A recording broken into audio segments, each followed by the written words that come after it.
The vocative comma, or the comma of direct address, is the comma separating a bit of speech from the name, or title or other identifier, of the person, or sometimes the thing, being addressed. As commas go, it's not particularly controversial. No one, at least no one I'd care to associate with, would favor "I'll meet you in the bar, Charlie." over "I'll meet you in the bar, comma, Charlie." right? And so it goes with good afternoon, comma, Mabel. I live to obey, comma, your majesty. Please don't toss me into the hoosegow, comma, your honor. And "I'll get you, comma, my pretty. comma. And your little dog, too."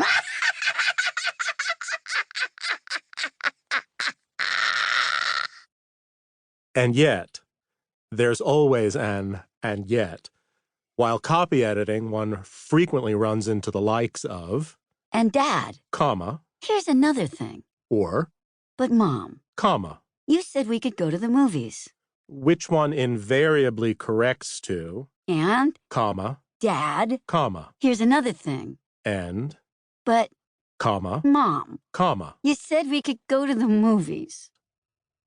Copy editors periodically run into pushback, generally accompanied by a put out, but my rhythm, on that particular comma, but they should hold firm and writers should get over themselves. It's just a comma, and it's a proper and meaningful comma, and no one's pausing in mid-sentence to take a walk around the block. This is as good a place as any, I suppose, to note that honorifics either attached to names or used in place of them should be capped, as in the aforementioned I live to obey, capital Y your, capital M majesty, and please don't toss me into the hoosegow, capital Y your, capital H honor. Similarly, when one is speaking to one's mother or father, it's I live to obey, capital M mom, and please don't toss me into the hoosegow, capital D dad. But a passing casual reference, not in direct address, to one's mom or dad does not require a capital letter. This rule about capital letters does not apply to generic references to someone being addressed as Mr., Miss, Sir, or Ma'am. Neither does it apply to terms of endearment like sweetheart, darling, cupcake, or honey, unless the honey's name happens to be Honey.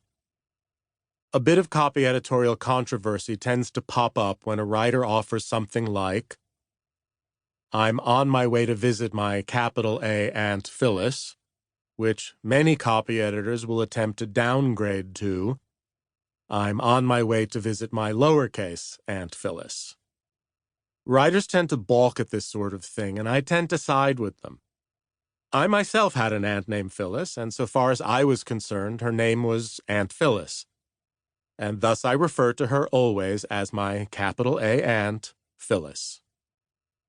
On the other hand, I'd be more than happy to refer to my lowercase g grandmother Maud, because that is who she was, not what she was called. She was called Nana, if you must know. Note, by the way, that I do not refer to my grandmother, comma, Maud, as I, like everyone else, I suppose, had two grandmothers. The other one's name was Lillian. Though I might well refer to my maternal grandmother, comma, Maud. See, in section 16, the only comma. 14.